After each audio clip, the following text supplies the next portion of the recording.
ನಾವು ಇವತ್ತು ಶವರ್ಮಾನ ಎಲ್ಲೆಲ್ಲೋ ತಿಂದಿಲ್ಲ, ಹೋಗ್ಬಿಟ್ಟು ಭಾರತ್ ಸಿನಿಮಾಸಲ್ಲಿ ತಿಂದ್ವಿ. ನಾವು ಮನೆ ಬಿಡ್ತಾ 9:30 ಆಗಿತ್ತು. 10:30ಗೆ ನಮ್ಮ ಶೋ ಇದ್ದಿದ್ದು.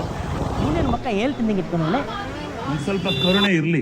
ಇದೆ ಕೈ ಮುಗಿದು ಬೇಡ್ತೀನಿ, ಕರುಣೆ ಇರ್ಲಿ. ಪ್ರೀತಿ ಇದೆ, ಈ ತರ ಪ್ರೀತಿ ಇದೆ, ಕರುಣೆ ಇಲ್ಲ. ಶಿವಮೊಗ್ಗ ಬಸ್ ಸ್ಟ್ಯಾಂಡ್ ಹತ್ರ ಇರೋ ಬ್ರೈಟ್ ಹೋಟೆಲಿಗೆ ಬಂದು 2 ಶವರ್ಮಾ ತಗೊಂಡ್ವಿ. ಪೆಟ್ರೋಲ್ ಖಾಲಿ ಆಗ್ಬಾರ್ದಲ್ಲ ರಾತ್ರಿ ಬರ್ತಾ ಅಂತೇಳಿ ಪೆಟ್ರೋಲ್ ಹಾಕ್ಸ್ಕೊಂಡು ಸಿಟಿ ಸೆಂಟ್ರ್ ಎದುರುಗಡೆನೆ ನಿಂತ್ಕೊಂಡು ನಮ್ಮ ಪ್ಲಾನ್ನ ಎಕ್ಸಿಕ್ಯೂಟ್ ಮಾಡ್ಕೊಳಕ್ ರೆಡಿ ಆಗ್ತಿದ್ವಿ. ನಮಗೆಲ್ಲ ಗೊತ್ತಾಗೋಯ್ತು. ಫೈನಲಿ ಒಳಗೆ ಬಂದ್ವಿ. ಇಟ್ಕೊಂಡಿರೋ ಒಂದು ಶವರ್ಮಕ್ಕೆ ಬಾಂಬ್ ತರ ಫೀಲ್ ಆಗ್ತಿತ್ತು. ಪುಕ ಅಂತಿತ್ತು. ಏನಾಗುತ್ತೆ ನೋಡೋಣ. ಆವತ್ತು ಇವರ ಮುಖದಲ್ಲಿ ಒಂದು ತೇಜಸ್ಸನ್ನ ನೋಡಿದೆ, ಏನನ್ನು ಸಾಧಿಸಿರೋ ಸಂತೋಷ. ನಮ್ದು ಸ್ಕ್ರೀನ್ 4 ಆಗಿತ್ತು. ಮಧ್ಯರಾತ್ರಿನೂ ಜನ ನೋಡಿ ಕಳೆದೋದೆ ನಾನಂತೂ.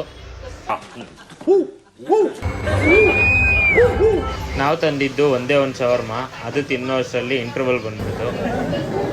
ಊಟಕ್ಕೆ ಬಿಟ್ಟವ್ರೆ, ಊಟ ಮಾಡಿ ತಿರ್ಗಾ ಹೋಗ್ಬೇಕು. ಊಟನ ಒಳಗ್ ತಂದು ತಿನ್ನೋ ಅಷ್ಟರಲ್ಲಿ ಪಿಕ್ಚರೇ ಬಿಡ್ತು. ಮತ್ತೆ ಫಿಲಮ್ ಹೇಗಿತ್ತು ಅಂತ ನೀವೇನಾದ್ರೂ ನನ್ನ ರಿವ್ಯೂ ಕೇಳಿದ್ರೆ ನನ್ನ ಮಾತು ಇಷ್ಟೇ. ಸೂಪರ್ ಆಗಿ ತೆಗ್ದವ್ರೆ ಮಾತ್ರ, ಆದ್ರೆ ಗೊತ್ತಿಲ್ದಂಗೆ ತೆಗ್ದವ್ರೆ ಮಾತ್ರ. ಫಿಲಮ್ ಮಾತ್ರ ಆದರೂ ಚೆನ್ನಾಗಿದೆ ಅಂತ ಹೇಳೋಕ್ಕಲ್ಲ, ಅದು ಚೆನ್ನಾಗಿಲ್ಲ ಅಂತ ಹೇಳೋಕ್ಕಾಗಲ್ಲ. ಅದು ಸೂಪರ್ ಆಗಿದೆ ಮೂವಿ ಮಾತ್ರ.